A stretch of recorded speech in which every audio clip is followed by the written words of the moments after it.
আজকে সকালে দেখুন বৃষ্টি পড়ে রাস্তাঘাটের যা অবস্থা। আমার ঘরের সামনেটাও জল জমে গেছে। ছেলেটাকে নিয়ে বৃষ্টির মধ্যেই যাচ্ছি একটু দোকানে, একটু দরকারি জিনিসপত্র আনতে। রাস্তাঘাটের অবস্থা দেখুন, গ্রাম সাইড তো এই পাশে। আর সারা রাত ধরে বৃষ্টি হচ্ছে, সকালবেলাও বৃষ্টি হচ্ছিল। তাই বৃষ্টি হয়ে রাস্তাঘাটের অবস্থা দেখুন কেমন হয়েছে। আমার ছেলে আগে আগে এগিয়ে যাচ্ছে, ওখান দিয়ে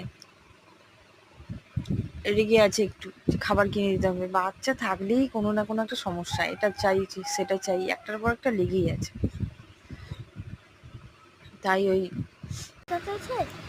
রাস্তা রাস্তা দিয়ে দেখুন, সব রাস্তা পুরো ভিজা, চারিদিকে জল কাদা।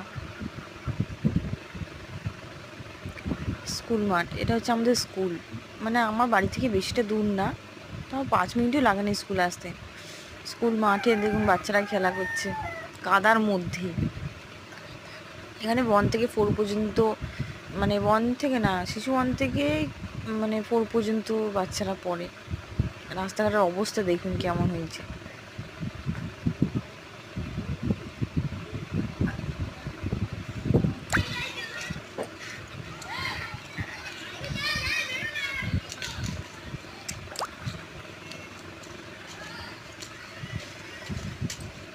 ওইটুকু রাস্তাটা আমাদের পাকা হয়েছে, কিন্তু এইটুকু রাস্তাটা আমাদের বাকি রয়ে গেছে। কি জানি কোন জন্মে এই রাস্তাটাও ঠিক হবে, জানি না। রাস্তাগুলো ঘাটের অবস্থা দেখুন। তারপরে এখান থেকেই সামনে ওইটুকু পর্যন্ত কাঁচা, পানি জমে যায়। কিন্তু তারপরে সেই পাশ থেকে সোজা রাস্তা দিয়ে আবার পাকা ধরে, মানে এইটুকু পজিশনটা পুরো কাঁচা। দেখুন রাস্তাঘাট। যাই হোক, বর্ষাকালে একটু কাদা, একটু বৃষ্টি পেচপেচানি হয় ঠিকই, কিন্তু গাছপালা সবুজ, মানে পুরো পরিষ্কার একটা লাগে। মানে হেবি ভালো দৃশ্যটা লাগে, চারিদিকে ভিজা, তারপর গাছপালা। আমার বাড়িটা একটু ভিতর দিকে, তাই আমি এখনও হেঁটে হেঁটে যাচ্ছি দোকানে। এখনও হাই রোড আসেনি, আমি হাই রোডেই যাচ্ছি।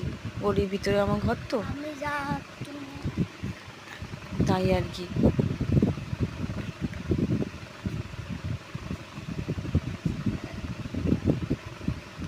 দেখুন হাই রোডে চলে এসেছি, এই উঠছি হাই রোডে।